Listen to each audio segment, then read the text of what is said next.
വിദ്യാർത്ഥികൾക്കായി Poomaram education gift പാക്കുകൾ വിതരണം ചെയ്തു. ശക്തികുളങ്ങര അച്ചാണി ഫിനാൻസേഴ്സിന്റെ നേതൃത്വത്തിലാണ് ഗിഫ്റ്റ് പാക്കുകൾ വിതരണം ചെയ്തത്.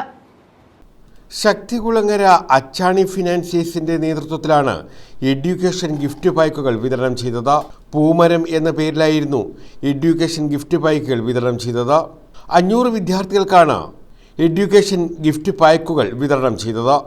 വാർഡംഗങ്ങളായ റഷീദ്, ഉഷാകുമാരി എന്നിവർ ചേർന്ന് ഉദ്ഘാടനം നിർവഹിച്ചു. ആരേക്കാൾ കൂടുതൽ സന്തോഷിക്കുന്ന ഒരാളാണ്. കാര്യം നമുക്ക് അത്യാവശ്യമായി എന്തെങ്കിലും ഒരു സാമ്പത്തിക ബുദ്ധിമുട്ടില്ലാത്ത വീടുകളില്ല, എന്തെങ്കിലും ഇവിടെ കൊണ്ടുവച്ച് അതിൻ്റെ സാമ്പത്തികം ഉണ്ടാകുന്നതിനും ഇതിൻ്റെ മാനേജ്മെൻറ്റ് എന്ന് പറയുന്നത് എൻ്റെ ഏറ്റവും അടുത്ത സുഹൃത്തുക്കളാണ്. ഇവിടെ വേറെ ഇതിൻ്റെ ബ്രാഞ്ചിലുള്ള ആളുകൾ എൻ്റെ സഹപ്രവർത്തകരായ ആളുകളാണ്. തീർച്ചയായും ഇത് നല്ല രീതിയിൽ പോകുവാൻ നമ്മുടെ ജുമാ മസ്ജിദിൻ്റെ മുമ്പിൽ നടത്തുന്ന ഈ പരിപാടി ഭംഗിയായി പോകണേ എന്ന് ദൈവം തമ്പുരാനോട് പ്രാർത്ഥിക്കുവാൻ ഈ അവസരം ഞാൻ വിനിയോഗിക്കും. തീർച്ചയായും ഇത് വലിയ പ്രസ്ഥാനമായി മാറിയാൽ നമുക്ക് ഓരോരുത്തർക്കും നല്ല, നമ്മുടെ പ്രദേശത്ത് പോലും പുരോഗതി, ഞങ്ങൾ നടത്തുന്ന വികസന പ്രവർത്തനങ്ങളിൽ തീർച്ചയായും ഇവരും പങ്കാളികളാണ്.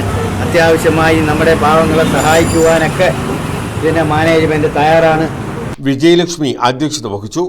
തുളസീധരൻ പിള്ള സ്വാഗതം പറഞ്ഞു. വിജയലക്ഷ്മി, ഗ്രീഷ്മ, റുക്സാന എന്നിവർ പങ്കെടുത്തു. News bureau, Chavara.